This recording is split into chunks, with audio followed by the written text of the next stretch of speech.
dun sa intro na kanya, the Bible tells the story of Esau and Jacob, sabi niya.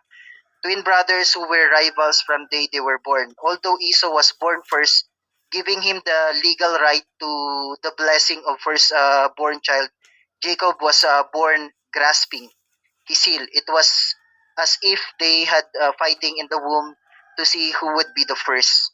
So kung titignan natin dito yung ang ginawang illustration dito sa will ng Panginoon is between Esau and Jacob. So na-explain siguro ni Pastor kahapon to yung yung regarding Esau and Jacob, that Esau is the firstborn son. Sa Israelites kasi, sa Israel kasi, being the firstborn son, kumbaga you have the yung right mo, yung legal right mo as a firstborn son, you have a double portion of the blessing. Kumbaga, kung 10 kayong magkakapatid, yung kalahati ng kayamanan, yung kalahati ng blessing na ipagkakalob ng tatay mo, automatic nasa kanya, nasa panganay. Yung kalahati, paghahatian pa lang doon ng the rest of the ganun po yung Kasi JT kapatid ko, the legal right, the firstborn son. But kung titignan natin dito, pinagpalit ni Esau yung yung birthright niya sa isang sa isang mangkok na sopas o sabaw. Kasi lentils stew, sabi niya na ganoon, o sabaw para dun sa kay Jacob na ganyan. Pinagpalit niya yun. Kumbaga, ang nakalagay kasi dito sa kung babasahin natin yung Book of Hebrew, Esau despised yung birthright niya. Hindi niya inintindi kung ano yung kahalagahan ng pagiging birthright niya na firstborn son. Na sana being the firstborn son, nasa kanya yung pagpapala sana na ipagkakalob sa kanya ni Isaac. Pero because of that during that time sinulisog sa una ni Kabusor. Kumbaga wala, birthright lang yan. Kumbaga anong silbi niyan? Gutom ka naman. Kumbaga kasi yung itinaramit ti Kabusor kanya na to the point na pinagpalit niya yung birthright niya. Sige na nga, sabi niya ganyan. Kung tutuusin, bakit parang naging legally binding yung na yun? Kasi nung sinabi niya na sige pagpapalit ko, nanumpa si Esau, which is dapat hindi ganoon, kasi once na nanumpa ka, kumbaga you're relinquishing yung pagiging relinquishing yung karapatan mo sa bagay na yun. Kumbaga inibatan na nga yung karapatan niya yun. Kung titignan natin dito yung yun sa Genesis 25:23, 2 nations are in your womb, 2 peoples from within you will be separated, 1 people will be stronger than the other, and the older will serve the younger. Kung titignan natin dito, kumbaga nagbigay na naman yung Panginoon sa kanya ng will ng Panginoon. Nasabi niya dito, ito yung will ko sa magiging anak mo Rebecca, sabi niya doon. Na dalawa, kambal yung magiging anak mo, pero sabi niya na ganyan, the older will serve the younger. Kumbaga, yun yung binigay sa kanya na will ng Panginoon.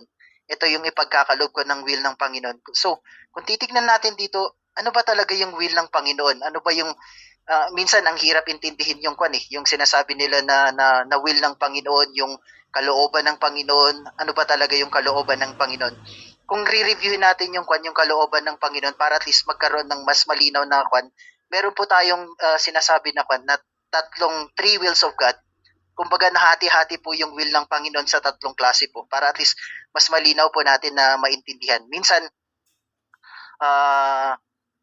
kung one of the verse na parang nagre-reflect sa will ng Panginoon, kung babasahin po natin yung dun sa Romans 12:2, dun sa next page po na ganyan, yun po yung parang most of the time yun po yung parang every time na may preaching regarding the will of God, yung Romans 12:1-2 yung binabasa natin na sinasabi dito na I appeal to you therefore brothers by the mercy of God to present your body as a living sacrifice, holy and acceptable to God, which is your spiritual worship.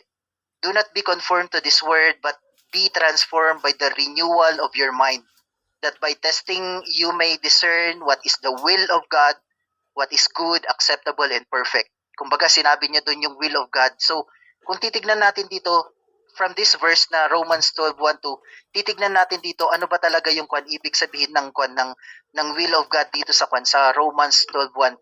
Kumbaga marami kasi siyang ibig sabihin, may 3 po kasi na klase po ng will of God para at least maintindihan po natin ng lubusan. Yung una po, yung unang will ng yung unang division po ng will of God, yun po yung tinatawag na na providential will or sovereign will of God. Yun po yung una. Providential will or sovereign will of God. Doon po sa providential will or sovereign will of God, ito po yung sinasabi na God's prevailing will. Kumbaga, ito po yung God's yung sinasabi nila na kung ano po yung plano ng Panginoon, hindi po pwedeng yan. Hindi po pwedeng hangamalapudan. Nung ti plano ni Apo Diyos ti biyag tayo hangamalapudan diyan. God's ultimate purpose are achieved because of His sovereign will. Kumbaga minsan ito yung sovereign will of God, ito yung mga bagay na hindi natin maintindihan. Gaya nung nakulong po ako. Nung nakulong po ako, tinanong ko po sa Panginoon, Lord, bakit mo ko dinala dito sa kulungan? I don't deserve this. Hindi ko naintindihan yung bagay na yun. Kumbaga, yun yung sovereign will ng Panginoon na dadaan ako dun sa sitwasyon na yun. Kumbaga, pinili ko yung kasi naging masama ako, yung landas na yun, I have that choice. Pwede kong maging choice na hindi gawin yung masama na ginawa ko, but I choose to do it on my own because of my pride, dahil sa gugustuhan ng laman, dahil gugustuhan kong yumaman, and that is kumbaga pinili ko yun. But kung titignan natin, yun ba talaga yung sovereign will ng Panginoon na mapunta ako dun sa kulungan? Kasi sabi niya dito na God's prevailing will is to grant full forgiveness and home in heaven to all who repent in their sins and trust Jesus Christ as their Lord and Savior. Kumbaga, yung providential will ng Panginoon, minsan idadaan ka dun sa sitwasyon na parang unacceptable para sa atin. Minsan, yung sitwasyon na yung buong family mo, na wipe out ng isang trahedya, namatay silang lahat. Will ba ng Panginoon yun? Tinatanong natin na ganyan. But minsan, as we grow in the Lord, makikita natin, kumbaga, merong siya, may binigay na yung pinagdaanan mo na yun, kumbaga, doon mag-work yung goodness ng Panginoon sa buhay po natin. Kumbaga, sabi niya dito na doon sa Job 42:2, sabi niya doon, I know that you can do all things. No plans of yours can be thwarted. Sabi niya na ganyan. Alam ko, Panginoon, sabi ni Job doon sa nung dumaraan si Job doon sa lahat ng pagsubok, nawala lahat yung ari-arian niya, yung mga anak niya in just one day. Kumbaga sabi niya sa Job 42:2, sabi niya ganyan, Lord, I know you can do all things, but no plans of yours can be thwarted. Alam ko, Panginoon, kayang-kaya mong gawin ang lahat ng bagay. Pero yung mga plano mo hindi pwedeng mabalik, hindi pwedeng hindi ma-fulfill. Sabi niya doon na ganyan. God's act providentially in our lives as implied. So kung titignan natin dito, dun sa sovereign will ng ng Panginoon, dito natin makikita yung kung paano mag-work yung Panginoon dun sa sitwasyon na hindi natin ginusto. Kumbaga, one of the example na mamaya ko na lang po ikwan yung example na yun. Minsan we request, minsan humihingi tayo ng minsan sinasabi natin sa Panginoon dun sa buhay po ng ating Panginoong Jesucristo na dun po sa pagkamatay ni the Lord Jesus Christ, sabi niya dun sa bagay na yun. Di ba bago mamatay si the Lord Jesus Christ, kumbaga nagpunta siya sa Garden of Gethsemane. Nanalangin siya doon, sabi niya na ganyan, Father, sabi niya na ganyan, pwede mo bang tanggalin sa akin itong cup of suffering, sabi niya na ganyan ng Panginoon. But sabi niya ganyan, if this will be your will, Panginoon, thy will be done. Kumbaga, yun yung sovereign will ng Ama para sa kanya. Kumbaga, anytime, kumbaga, sabi nga ng Jesus Christ, anytime pwede niyang pwede niyang hindi gawin yung bagay na yun. Pero sabi nga doon na bagay na yun, yung gagawin niya na sacrifice ng Panginoon Jesucristo, it's the very will of the Father. It's the sovereign will of the Father. Kumbaga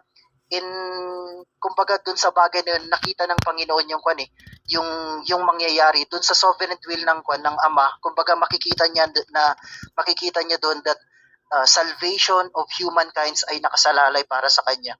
Kaya nga sabi niya doon, thy will be done, Father. Kumbaga, yun yung sinabi niya doon. Tapos kung titignan po natin doon sa kwan na yun, sa bagay ng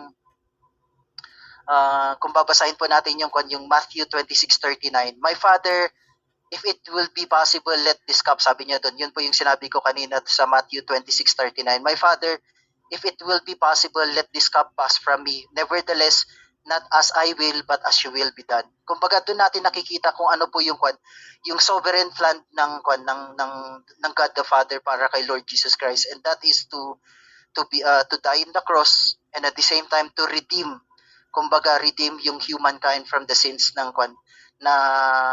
from the spiritual death na nagkaroon po tayo. Kung babasahin po natin yung Proverbs 16:1, sabi niya dito, the king's heart is a stream of water in the hand of the Lord, but he turns it whenever he will, sabi niya doon dito. Kumbaga, yung kagustuhan ng hari, yung plano ng hari, kumbaga parang daw yan, parang stream ng water. Kumbaga, pwede niyang gawin kahit ano, sabi niya na ganyan. Pero sabi niya dito, he turns it whenever he wills. Pero sabi niya dito, yung kagustuhan ng Panginoon, magagawa niya kahit ano, kahit hari pa man yan, sabi niya na ganyan. Kumbaga, kaya niyang itward yung plano ng isang hari because yun yung kalooban ng Panginoon. Kumbaga, titignan natin dito na mas mataas pa rin yung sovereign will ng Panginoon kaysa dun sa will ng bawat isa sa atin. Dati po nung nagpre-preach po ako dun sa kulungan, I question God. Lord, sabi ko na ganyan I question God, sabi ko na ganyan, Lord, sabi ko na ganyan, nagpre-preach ako dito sa mga kasamahan ko dito sa jail, pero parang wala naman pong nangyayari sa kanila, parang wala naman pong nagbabago sa kanila. Kumbaga yun yung tinanong ko sa Panginoon, Lord, may mababago pa ba doon? Ipagpapatuloy ko pa ba na mag-preach sa kanila? Wala naman akong nakikitang pagbabago sa kanila. Parang useless naman yung word of God na share ko sa kanila na twice a week, sabi ko na ganyan. Then the Lord speak to me, sabi niya na ganyan, Ray, sabi niya na ganyan, ang mission mo lang, sabi niya sa ganyan, is to plant and water, kumbaga kung ano man yung pinagkaloob ko sa iyo. Kumbaga kung paano mag-grow yung mga kasama mo, kung paano yung salita na mag-grow sa puso nila o magbabago sa puso nila, those things are impossible, at yung mga bagay na yon, ako lang yung pwedeng gumawa nun. Kumbaga minsan yan po yung challenge sa atin bilang isang discipler. Kasi minsan bilang isang discipler, kasi minsan nawawalan po tayo ng gana minsan na parang ang dami ko nang din-disciple, Lord, sinasabi natin sa sarili natin, pero parang wala namang nag-grow doon sa dinidisciple ko. Kumbaga sa atin bilang isang discipler po, ang lang po natin is taga-tanim lang po tayo. Yun po yung nagbigay sa akin ng encouragement to just continue working kung ano po yung ipagkaloob yung salita ng Panginoon, kahit hindi mo nakikita yung pagbabago po sa buhay nila. Because sabi nga ng Panginoon, doon sa salita ng Panginoon, si Paul, siya yung nagtatanim, yung isang disciple niya, siya yung nag-water, but I, the Lord, let it grow, sabi niya. Ako yung gumagawa ng paraan kung paano yan uusbong, kung paano yan mag-grow, kung paano yan lalaki. Kumbaga yun po yung natin. So bilang isang disciple, minsan pag nagdi-disciple tayo at nawalan tayo ng pag-asa, let's be reminded na, Lord, ito po yung mission na binigay mo sa akin. Taga-tanim lang po ako ng inyo pong mga salita. But I would let that word, Lord, na pinagkaloob nyo po sa puso nila, Lord, kayo na pong bahala. Kumbaga, just entrust that everything to the Lord. Kumbaga, sabi nga niya doon na hindi babalik sa Panginoon yung salita niya na hindi na ipapatupad sa buhay ng mga tumanggap nito. And I do believe na hindi kailangan na mabasa na malaman ng isang tao yung word ng Panginoon from Genesis to Revelation para mabago po siya. Hindi po ganun. Kumbaga, just a single word of God, kumbaga, that is enough para at least kaya niyang i-transform kahit yung pinakamasamang tao. And I do believe in that yung power ng salita ng Panginoon. Yung pangalawa po na will of God, ito po yung sinasabi na proclaim will of God or will of command. Ito po yung ito po yung mga salita ng Panginoon na nakalagay po. Ito po yung will ng Panginoon na nakalagay po sa Bible, sa Biblia. So, kung babasahin po natin yung Biblia, kumbaga more or less nandun po lahat yung kalooban ng Panginoon on how we will live a perfect life, kung paano po tayo mamumuhay, kung paano po tayo kung paano po natin pakikisamahan yung mga anak po natin, yung asawa po natin, our fellow believers, ano po yun doon po natin makikita yung sinasabi ni ito po yung sinasabi na proclaimed will or will of the command. This is God has His will known in many respect. Kumbaga dito niya pinapakilala one of the things po gaya po ng 1 Thessalonians 5:18. Give thanks in all circumstances. Sabi niya na dito, for this is the will of God in Christ Jesus. So sa lahat ng pagkakataon, sabi niya na ganyan, magpasalamat ka in all circumstances. Sabi niya, whether good or bad, magpasalamat ka because this is the will of God. Kumbaga, you're recognizing that thanking God, hindi po tayo nagpapasalamat kasi nasasaktan po tayo. Hindi po ganun. Kumbaga, give thanks in all circumstances na gagamitin ng Panginoon kahit yung pinaka madilim na parte ng buhay mo, gagamitin ng Panginoon so that it will work all things for good para po sa atin bilang isang mananampalataya po. So, isa rin po dun sa yung 1 Peter 2:15, sabi niya, for this is the will of God, that by doing good you should put to silence the ignorance of the foolish people. Sabi niya dito, this is the will of God by doing good. Sabi niya, ito yung will ko sa inyo na gumawa kayo ng mabuti para sabi niya ganyan, mapatahimik nyo yung mga tao na kumukutya sa inyo. Kumbaga ito yung kalooban ng Panginoon. This is kumbaga dito natin makikita yung iba't ibang kalooban ng Panginoon from the proclaimed will of God. Pero minsan may question dun sa proclaimed will of God, parang may naging question po dun eh. Kung babasahin po dito na kung babasahin po natin yung sabi niya dito, God's perfect will, God has an ideal plan and God's plan is pleasing and good. Kumbaga yung plano po ng Panginoon sa atin is perfecto. Ano po yung plano, kumbaga ano po yung pinaka-ultimate or proclaimed promise ng Panginoon sa atin? Yun po yung matanggap po natin yung kaligtasan and we repent to our sins. Kumbaga yun po yung kung babasahin po natin yung from Genesis hanggang Revelation, yan po yung pinaka-proclaim ng will ng Panginoon, that we repent from our sin and at the same time that no one will perish. Kasi kung babasahin po natin yung 1 Peter 3:9, sabi na dito, the Lord is not slow in keeping His promises, as some understand slowness. He is patient with you, not wanting anyone to perish but everyone to come to repentance. Kumbaga yun po yung pinaka-will ng Panginoon na sabi niya nga po dun sa John, ang hinahanap po sa book of Matthew at book of Luke, ang hinahanap po ng Panginoon is the lost sheep. Kumbaga hinahanap po niya na yun po yung naparito po yung Panginoon sa atin, hindi para sa mga makatwiran, hindi para sa mga righteous. Kumbaga pumunta po dito yung Panginoon para hanapin po yung mga nawawala. Sabi na ganyan, hanapin po yung para at least yung mga nawawala na yun, because the Lord God does not want those lost to be perish, na mawala po sila, but they would everyone to come into repentance. Yun po yung pinaka-ultimate na perfect will ng Panginoon or proclaimed will ng Panginoon, na lahat po ng mga yung mga tao as much as possible, sabi na ganyan is yung tumanggap sila ng kaligtasan. But sabi nga doon na ganyan, doon sa perfect will ng Panginoon, kumbaga yung will kasi na ganyan, sinasabi kasi ang ibig kasi sabihin kasi ng will is merong isang tao na may authority na magdidictate sa iya, ito yung gagawin mo. So yun po yung ganun po yung will. Pero ang ibig sabihin yung will po, you have a choice as an individual. You may reject that will or you may accept that will. Ganun po yung na yun. At doon po tayo pupunta doon sa So, kung bibigyan kung elaborate pa natin yung proclaimed will ng Panginoon, so kung babasahin po natin yung Romans 12:2, sabi niya dito, do not conform to this world, but be transformed to the renewal of your mind. Sabi niya dito, that by testing you may discern what is the will of God, what is good, acceptable, and perfect. Kumbaga, yun yung proclaimed will ng Panginoon that we do not conform, na wag po tayong makiayon dito sa mundo and be transformed to the renewal of our mind, sabi niya dito.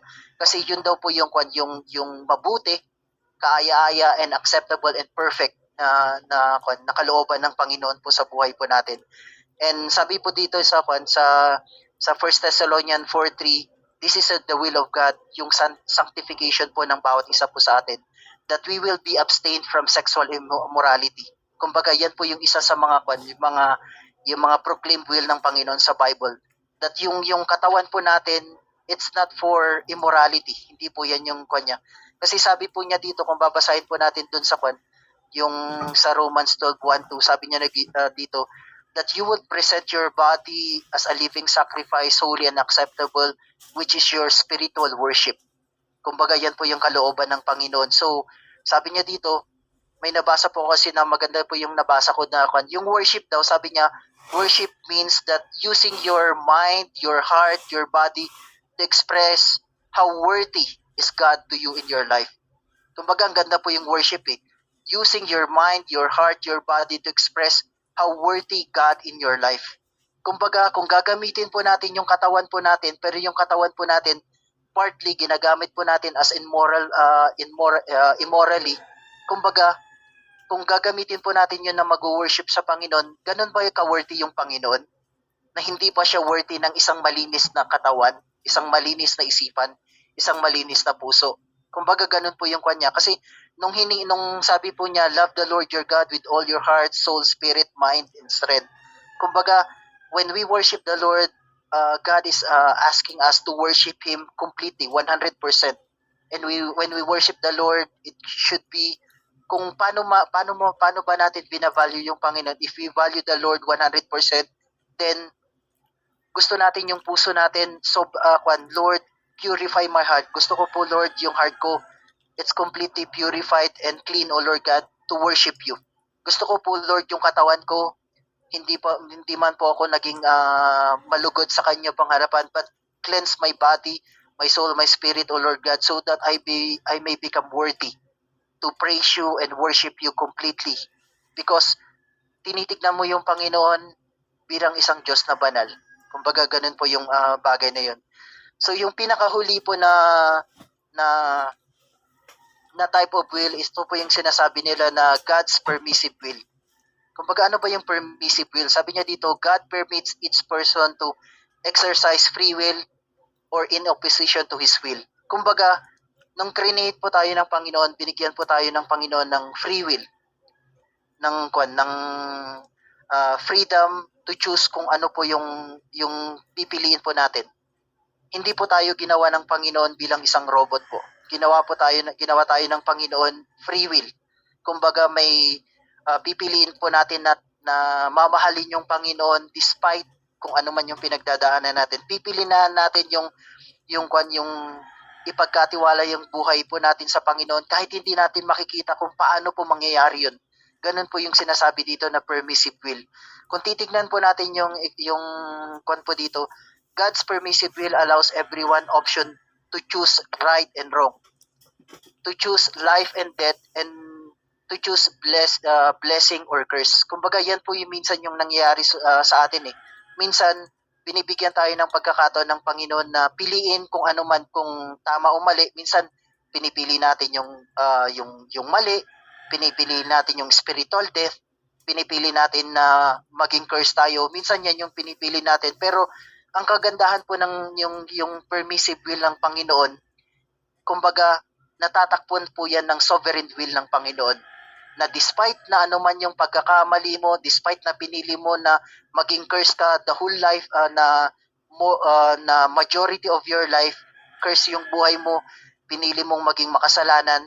Pero once na in the sovereign will of ng Panginoon, kalooban niya na iligtas ka, kahit saan ka man, kahit ikaw na siguro yung sabihin natin na pinakamasamang tao, imposible na mahikayat ka sa Panginoon para mabago ka, kaya kang baguhin ng Panginoon because of the sovereignty of ng Panginoon. Dahil because God is an all-powerful God, kumbaga, kaya niyang baguhin, i-turn out your pain into praise, your your worst into a worship.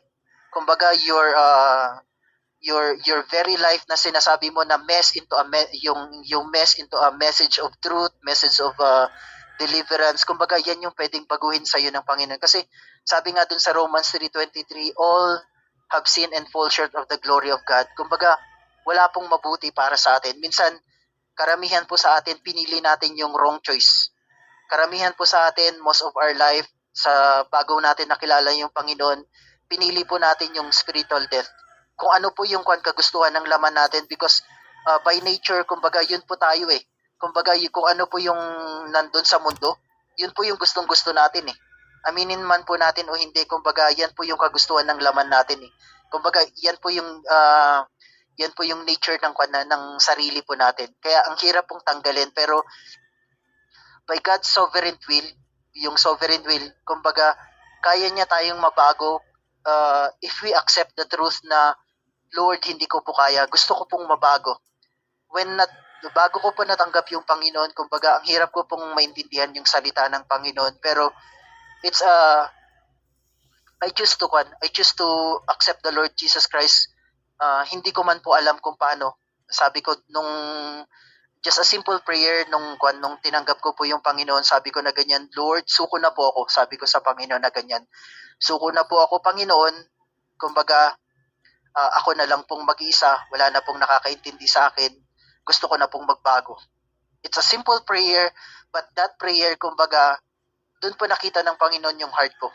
Kung gaano ko po gustong mabago, kung gaano ko gustong tanggapin siya sa buhay ko bilang isang tagapagligtas at Savior, and at the same time, Lord, and at the same time, God of my life. Kumbaga, doon po nabago ang lahat na bagay na yon. Kung titignan mo natin yung doon po sa Genesis, sa life po ni nung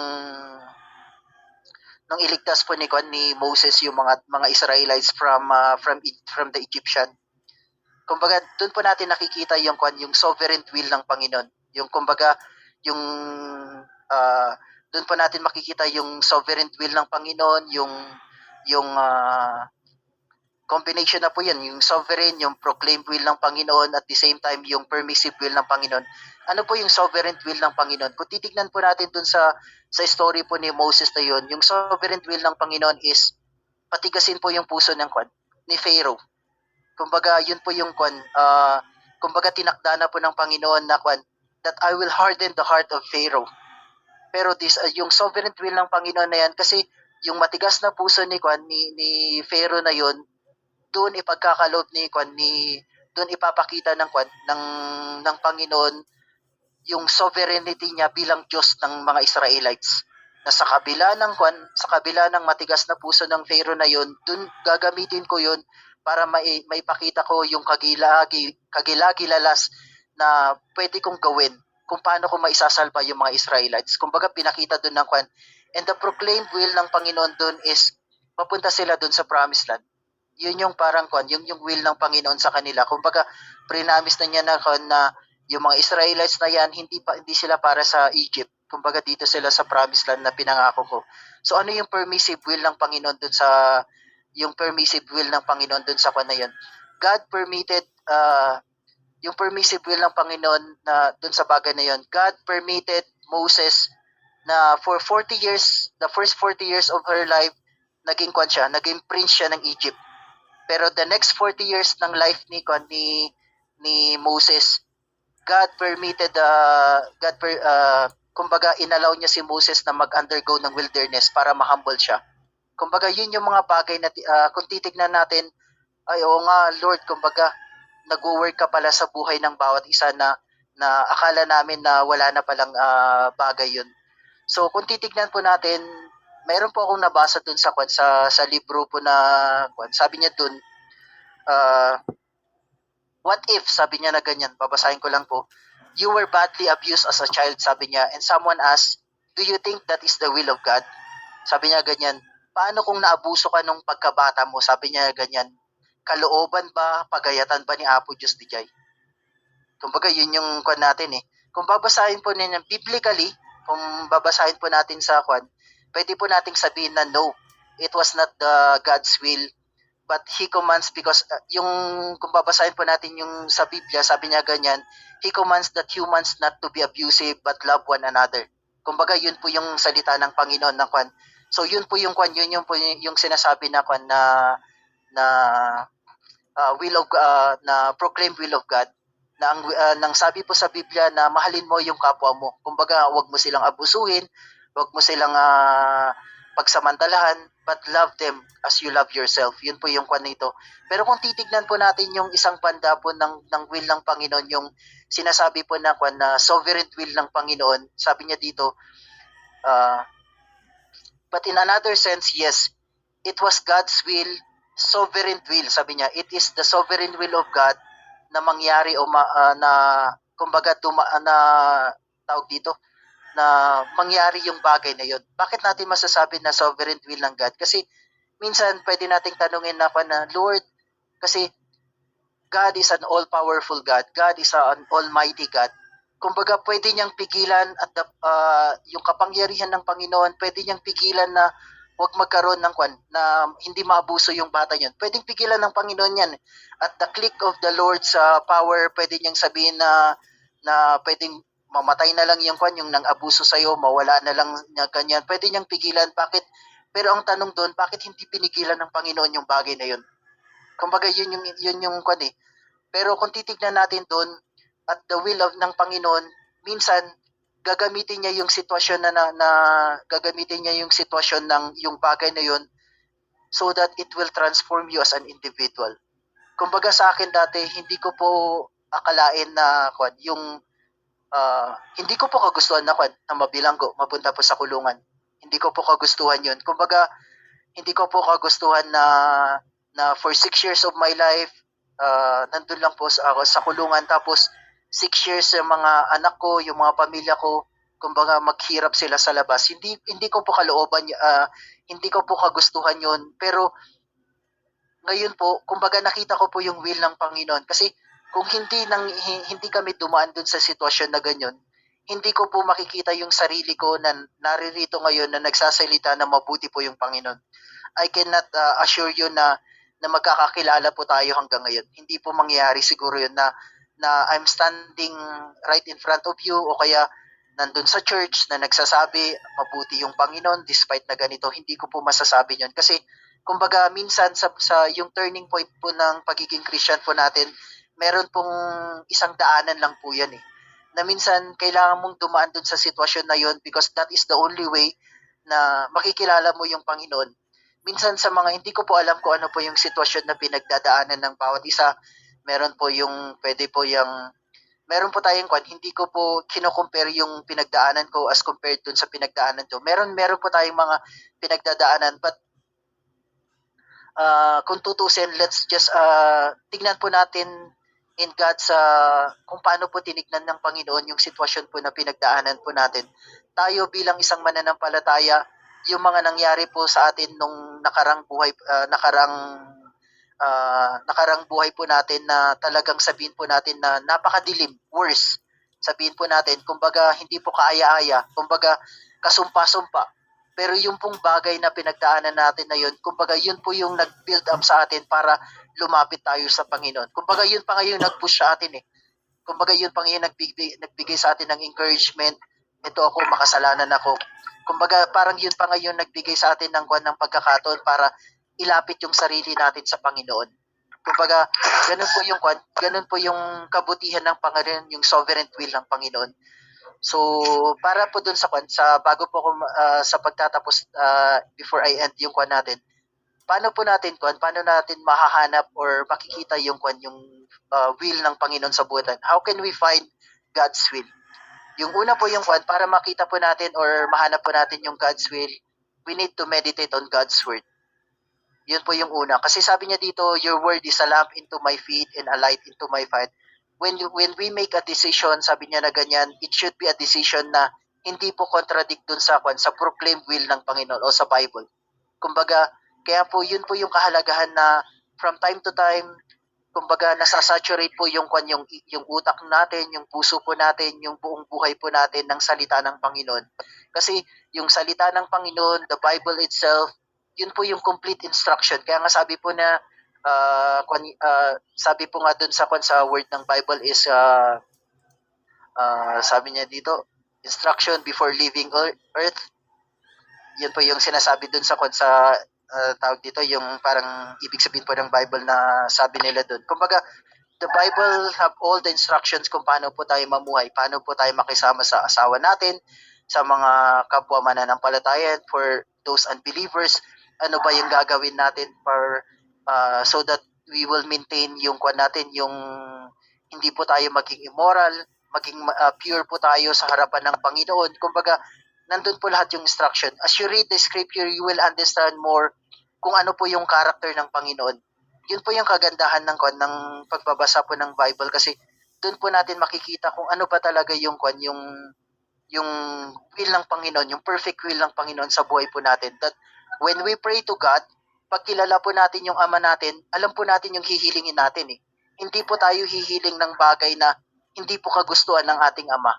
So in order for us to have that same heart, same mind, same will, same desire with the Father, we need to kilalanin po natin kung sino po yung tunay na Ama, kung sino po yung tunay na Diyos. Paano mo natin makikilala siya? It's in the Bible. Nandun po lahat. Once na patuloy po tayong nagbabasa ng salita ng Panginoon, makikita po natin noon niya iti kagagalag ni Apo Diyos ti Biagdayo. Kung ano po yung the very character of the Abba Father sa buhay po natin, doon po natin makikilala. So that pag dumating po yung pagkakataon na magdadasal po tayo, we will ask the Father kung ano po yung kagustuhan ng Father. Kumbaga, nag-a-align po yung puso natin sa puso ng Ama natin. So when we ask our God sa panalangin po natin, kumbaga alam po natin na matutupad yun, kasi yung hinihiling po natin is aligned with the will of the Father. So the second one is yung seek advice from the others. Ito po yung importante, na paano po natin malalaman yung will ng Panginoon. We seek advice from others. Hindi lang po sa others, mature, dedicated Christian family. Yun po yung kailangan natin. Kaya po nandito tayo bilang isang pamilya, Agape Reaching People Ministry. Kumbaga, kailangan po natin ang isa't isa. Kumbaga, no man is an island. Kumbaga, kailangan po natin seek yung advice ng isang dedicated and mature Christian. Pag sinabi mong dedicated and mature Christian, you know in your heart that kung nakita mo yung buhay niya, kung paano po siya naging faithful sa Panginoon, kung paano po siya sumusunod ng Panginoon, at doon po tayo humingi ng advice.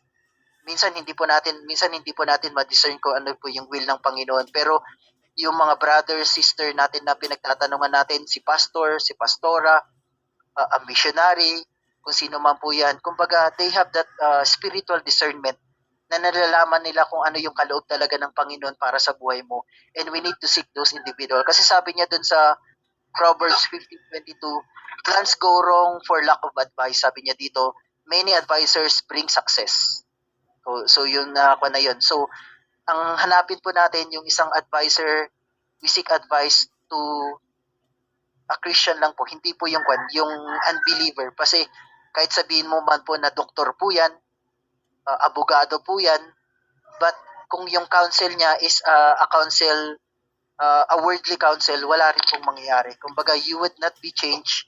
Kumbaga, hindi mo po yung decision po na pwede mong yung magiging decision mo po is hindi po yun yung parang pinaka-perfect will ng Panginoon sa buhay po natin. The next one is spend focused time in prayer. Particularly, spend focused time in prayer. Kumbaga, the most obvious answer to the question, how can I know the will of God, is you turn to God in prayer and ask Him what He wants you to do. Kumbaga, yun po yung pinakasimple po. Kasi sabi niya po dun sa James 1:5-6, if you want to know God, if you want to know what God wants for you to do, ask Him. And He will gladly tell you, and He is always ready to give you a bountiful supply of wisdom to all who ask Him. He will not resent it. But when you ask Him, be sure that you really expect Him to tell you. Kumbaga, ganun po tayo. Pag once we ask God in prayer, pag once na humingi po tayo ng isang bagay sa Panginoon, kumbaga, just believe in our heart, Lord, alam ko po na kalooban mo po tong bagay na to. Kumbaga, kalooban mo po, Panginoon, yung kaligtasan po ng pamilya ko, sobrang imposible po, Panginoon, kasi lumaki po sila na pag-ano. Kumbaga, di ba napaka-imposible po yung bagay na yun na ipapanalangin mo na yung pamilya mo, more or less sabihin na natin 50, 60, 70 years na yung magulang mo namuhay sa bilang isang pagano, paano ipagkakaloob na mababago sila, kumbaga. Pero kung titignan natin sa Bible, ang will ng Panginoon is ang kaligtasan. So once you humbly ask that to the Lord, kumbaga, sinungay ni Apo Diyos parahan nga yung apat kan DJ ko, yung pagayatan na nga DJ. Pagayatan ni Apo Diyos nga DJ. Kumbaga, that will, doon natin makikita kung paano po gumagalaw ang Diyos na imposible sa buhay po ng mga ganyan. Kasi those things may be impossible sa atin po bilang isa pong mananampalataya, bilang isa pong pero sa Diyos po posible po yung mga bagay na yan. So we just need to ask and believe, Lord, alam ko ipagkakalob mo to.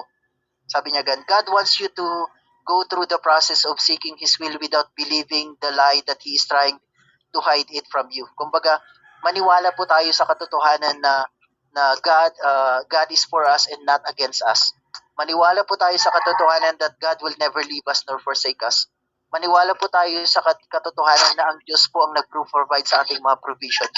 Kumbaga, yun po yung mga katotohanan na hindi po mababali, because that is the proclaimed will ng Panginoon. Kumbaga, nakalagay na po yan sa Bible. Kumbaga, yan po yung order niya.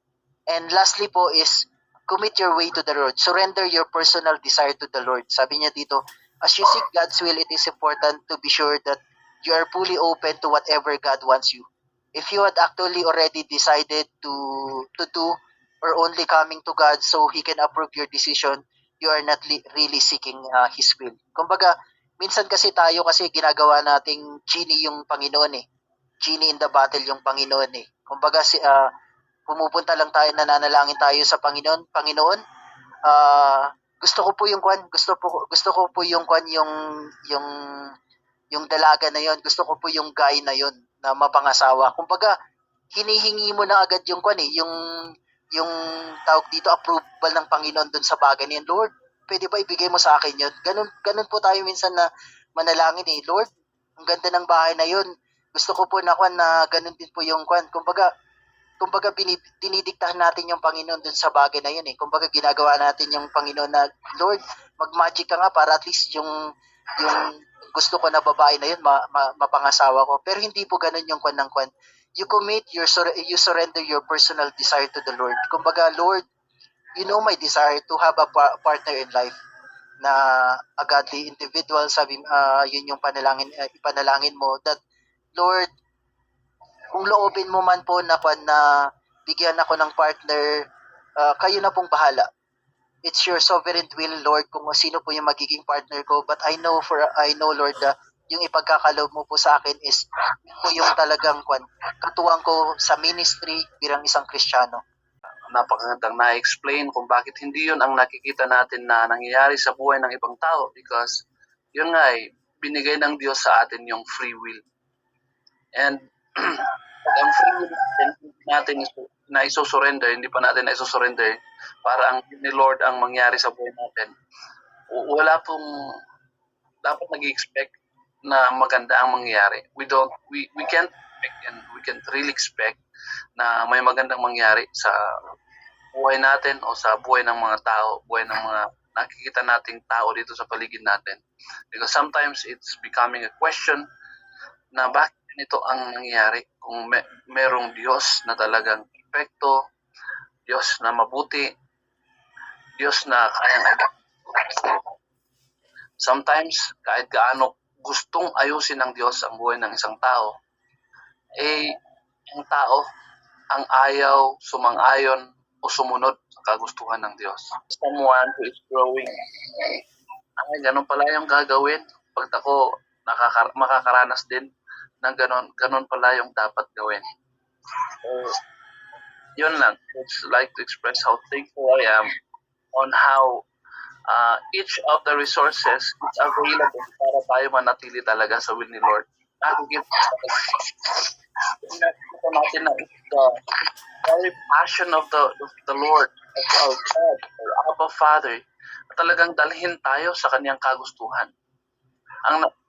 Sana nawa ang ating nagiging joy ngayon is looking at yourself that you are in the will of the Lord.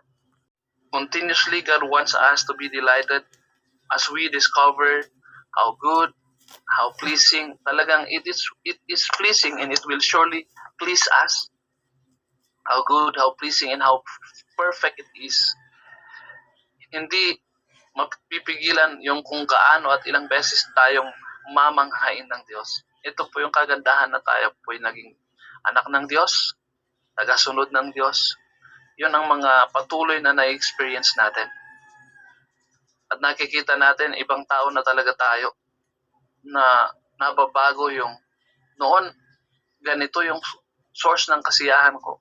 Pag marami akong pera, masaya ako. Pero ngayon, wala akong maraming pera pero masaya ako at mas masaya pa ako.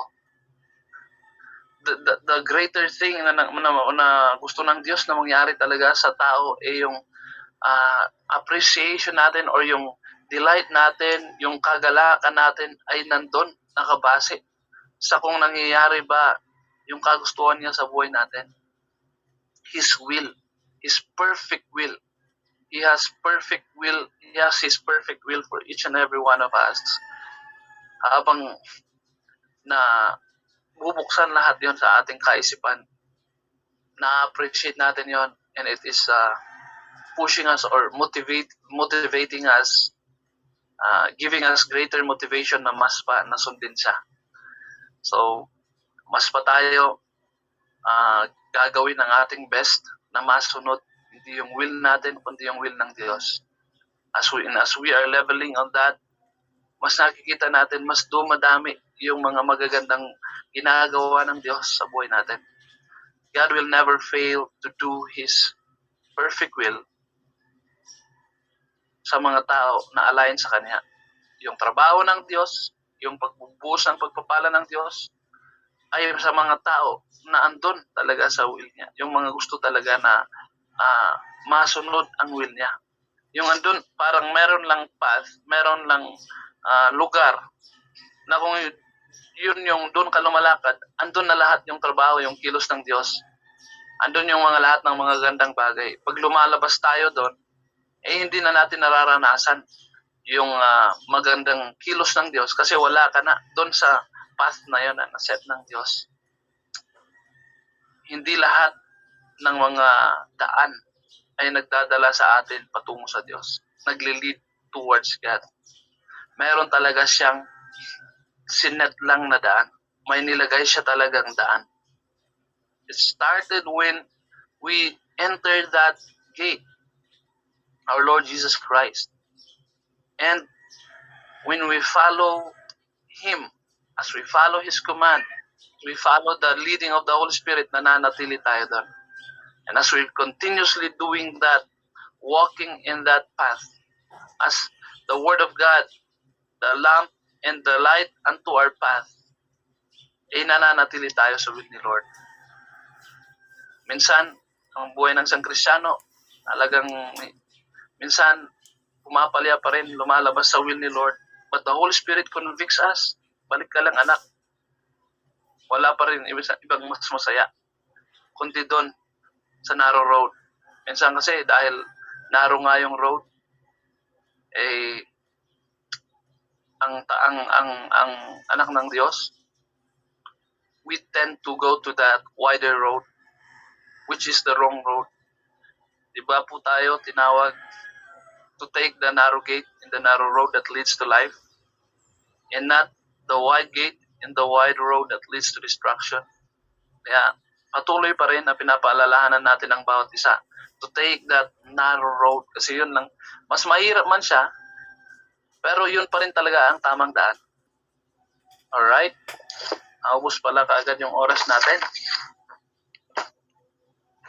Praise God, sa amin ang nababasa natin dito, choose to surrender your life and your will to God today. Remember, the will of God to you is good, pleasing, and perfect. Napakaganda nito. So remember the lesson, the will of God is fulfilled in my life when I decide to live in the Spirit. Yan. Okay, who is blessed with the word of the Lord today? Pumalakpak naman dyan. Mag-heart naman dyan. Ako po, blessed na blessed ako because just listening sa word is talagang it blesses the heart. It's just this meditating as Brother Ray is sharing and meditating the word that he is saying. Yan yung magandang ginagawa natin. Nagsasalita ang kapatid mo, pinibititate mo yung mga nabibigkas niyang salita ng Diyos. It is doing something in our spirit. And that's getting firmer. May word ba na firmer? Stronger. Yan. Mas nagiging matibay at hindi na kayang palitan, hindi na kayang baliin, sirain ng anumang kasinungalingan ng kaaway. Habang tayo pinagpapatuloy natin to sa tuwing umaga, napapatatag, napagpapatibay, napagtitibay ng Diyos. So praise God. Nagkakamali man tayo, pero God is faithful to just forgive us and say, go lang anak. Ganyan lang talaga ang buhay sa mundo. Ako din po bilang kapatid nyo, minsan talaga nag-fail tayo, pero yun nga ang kagandahan, anak ka na ng Diyos at wala nang makakabali nun, wala nang makakatanggal nun. Kahit pa ang demonyo. As long as you have that right heart, Lord, alam mo naman Ama kong nasa langit, alam mo naman na walang ibang kagustuhan ng puso ko kundi manatili sa piling mo, masunod ka. Alam mo naman kung gaano kong pinagsisikapan, ginagawa ang aking makakaya to just follow your will. Alam ng Diyos yon. So, as He knows our heart, He is always enabling us. Minsan, dadaan talaga tayo sa hirap, but He will always enable us. Minsan, mag-fail tayo, hindi natin namamalayan. Pero, andun pa rin. He is always faithful and just to forgive us. So, kung wala pong mag-share, I believe everyone is blessed. Ang time po natin, nagsasabi, time to pray. At ilagay lang sa chat box yung mga iba pang pag-pray natin para maisama natin sa ating closing prayer.